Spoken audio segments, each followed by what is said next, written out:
All right, welcome back. This is part 2 of phage hunting overview.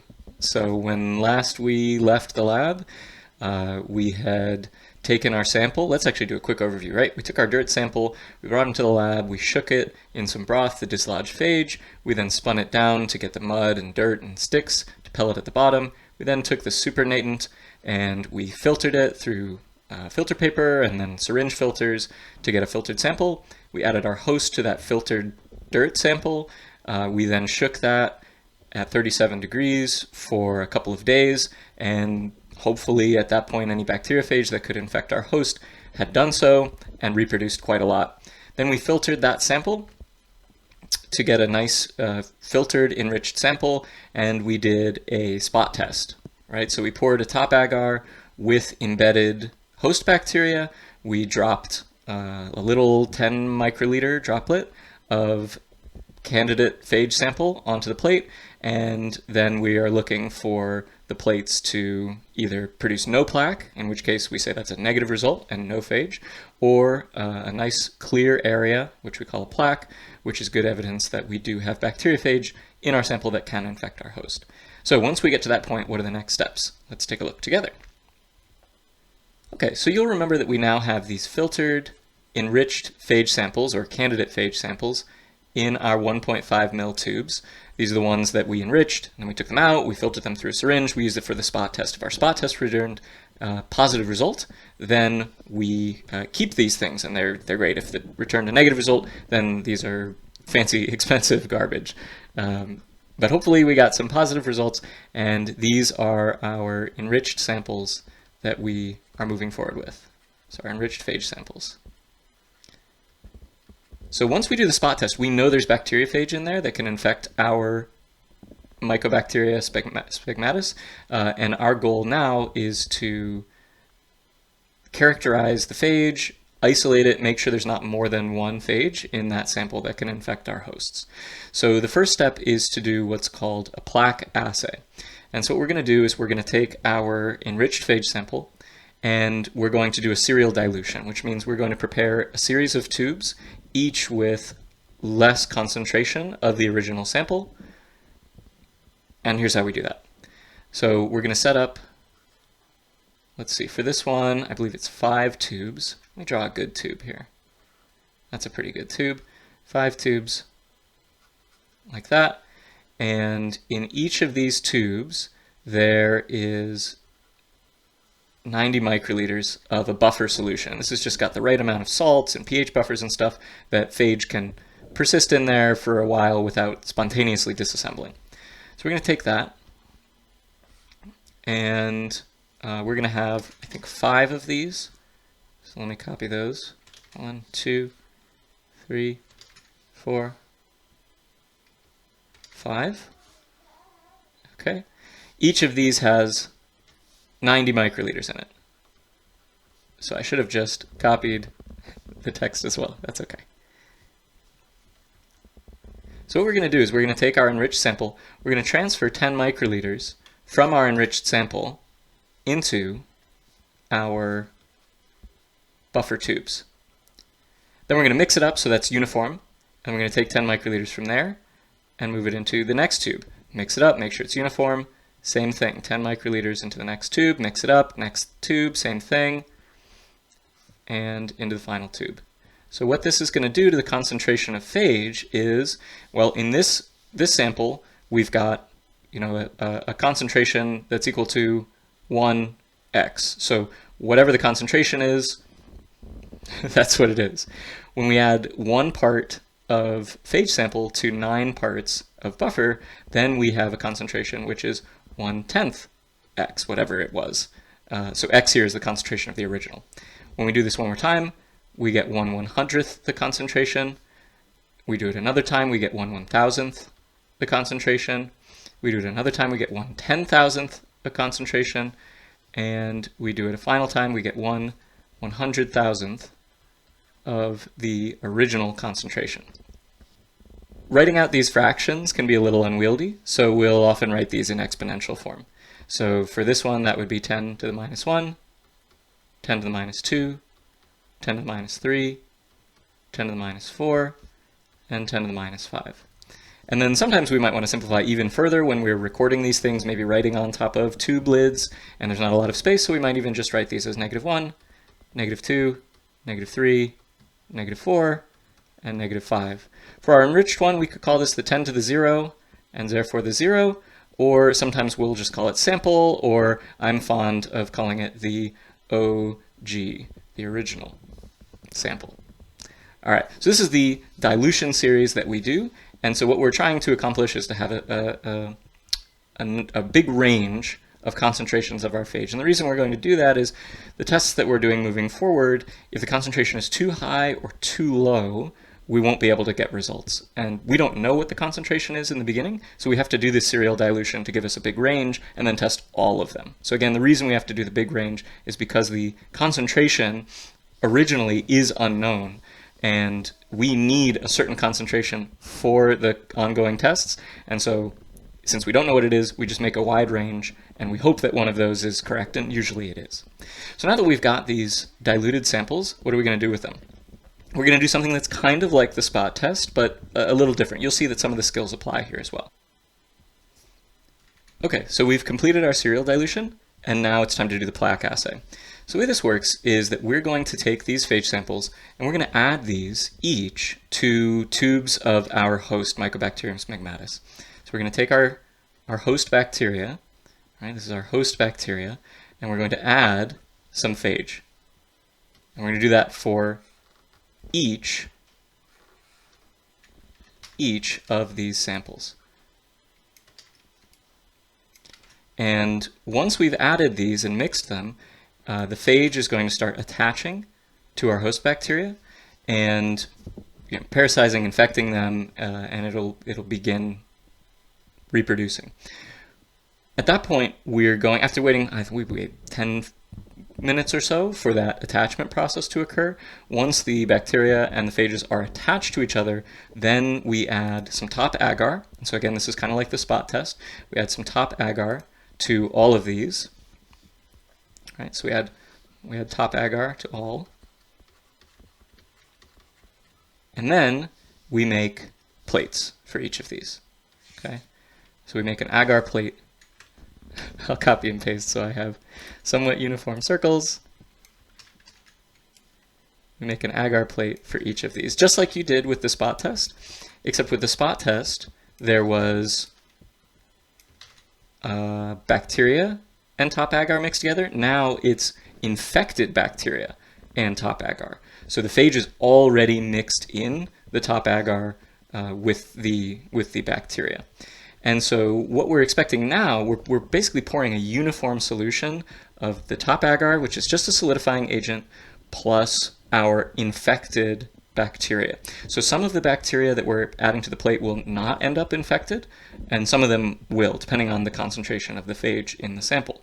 And so what we're going to end up with is a pretty uniform distribution of plaques on the surface of the plate, depending on the concentration. So each of these, let me see if I can do a nice, yeah, beautiful. Okay, cool. So there's, if there was no phage, they would just cover the surface of the plate. But because these plates have phage in them, we might expect a certain amount of plaques on each plate. So let me see if I can draw some plaques in here. So maybe on our 5 plate, we would have just a couple of plaques, right? And then on our 4, we would have, should be about 10 times as many, right? And then on our -3, even more. Again, approximately 10 times as many is what we expect. And then on our -2, again, right, even more. Here, the plaques are probably going to start merging together. And we might end up with something that looks kind of like a webbed plate, whereas at the lower concentrations of phage, we have mostly a bacterial lawn with little spots of plaque. Here, we start to end up with basically almost, you can think of it as like a lawn of plaque with little spots of bacteria. And then when we get into the higher concentrations, we may just have a plaque that is, or sorry, a plate that is totally clear because all of the bacteria have been killed before they can start colonizing the agar and growing. Okay, so something like this is what we expect when we do a plaque assay following a serial dilution. So we've done our plaque assay. This helps us in a couple of ways. One, it confirms that we have phage in our original sample, right? So it confirms the results of the spot test if we see these plaques. Another thing is if we're interested, we can actually get a count of how many phage there are in the original tube by doing some math based on how much phage sample you added, the dilutions, and how many plaques you get. And when we're in class, we'll talk about how to actually do those calculations. They're not too hard, don't worry. Another thing that it shows us is the morphology of the plaques. And so let me show you, let me put in a little picture here. Okay, so here's an example of 3 different phages that have been plated as part of a plaque assay. And you can see that phage A makes these quite small pinprick plaques, phage B is a medium size, and phage C has these much larger plaques. And so part of what we're looking for is differences in plaque morphology. That can help us to distinguish one phage from another. If you have a phage that produces very large plaques consistently and the person across the bench from you has phage that produces very small plaques, those are probably different viruses. The other thing that this plaque morphology helps us to assess is whether we have more than one phage on one plate. So let me give you an example photo of that. So here you go. Here you can see on the left, plate A, you have a plate that has small plaques and larger plaques. And so what we want to do is find out whether this is one bacteriophage or multiple on the same plate. Turns out that some bacteriophages actually just make a mixture of different plaque sizes, but others are very consistent. And so what we're going to do is we're going to take phage from these plaques, and then we're going to plate it. We're going to do the plaque assay again, and if phage from a small plaque only produces small plaques, and phage from a big plaque only produces big plaques, then we know that we actually did have 2 phages, and now we've separated them. On the other hand, if we take phage from a small plaque and it produces both, and phage from a big plaque and it produces both, that shows us that we have one phage that produces multiple sizes. So how do we actually test these things? I'm so glad you asked. So what we're going to do, if I can remove this picture, there we go.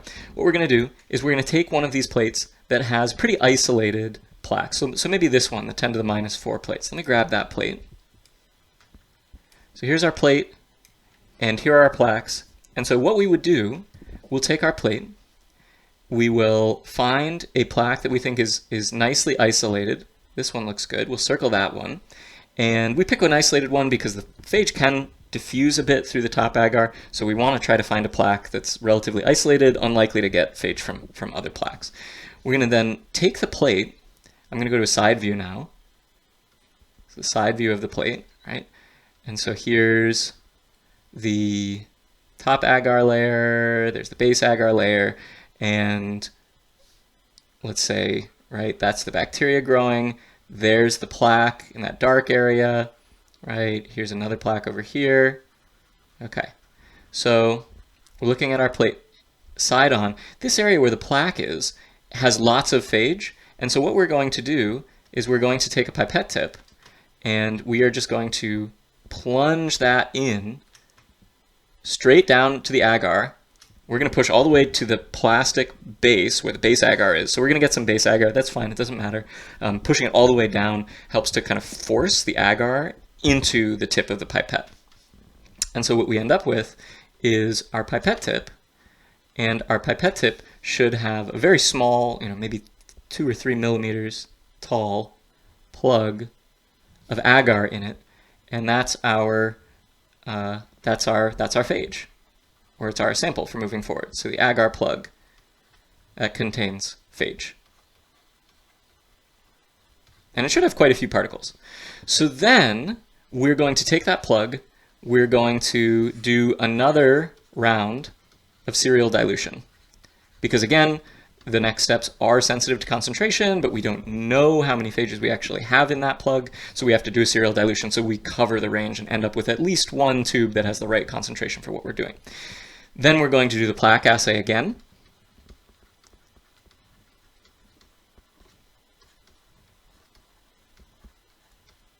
And we're going to end up with, again, a set of plates. And this has accomplished 2 things. One, we are separating. So if we had multiple plaque morphologies, we can separate those. So we can separate different plaque morphologies, and that's sort of part of the purification process.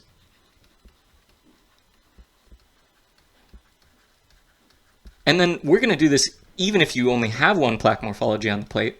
And the reason is that it's going to help purify our sample, right? If we start with just one plaque and move forward, even if there's not an obvious difference in plaque morphologies, even if it's not obvious that on the plate there's small ones and big ones, again, we don't know for sure that those plates don't have more than one phage on them.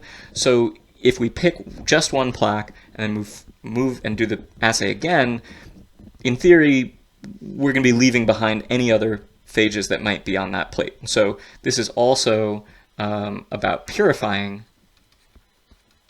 our phage. So, in two different senses, repeating the plaque assay, picking a plaque. This is called picking a plaque, by the way. Picking a plaque. Picking a plaque and doing the plaque assay again is really about isolating just one phage. Okay, so that's the goal here, is to isolate just one phage. And if you have multiple, that's great. We'll just get multiple and then we'll move forward with those. But we need to do that in isolation. We don't want samples that are mixed up, okay? So once we've done that, now we have our isolated bacteriophage. We're going to end up with plates that you've seen before, right? You've seen these, oops, sorry, wrong layer. You've seen these plates before. We're going to pick a plate now that has loads and loads of plaques, something like this, what we would call a webbed plate, a webbed plate. We're going to pick a webbed plate, and then we're going to use that to make a lysate. So let me show you a picture of a webbed plate. Okay, and now that came out huge, but that's fine. So here you can see a webbed plate, right? And so the yellow here is the bacteria, and the black is everything, is the plaques, right? So here, and you can see that that came from there 10 to the minus 2, if you can read that upside down. So that's how we're going to proceed, and that's going to give us a huge number of phages, and so this is the step where we're going to collect lots and lots of bacteriophage. Okay, so we're going to take that, let me take that plate, and there we go. So this, now we're just going to very simply add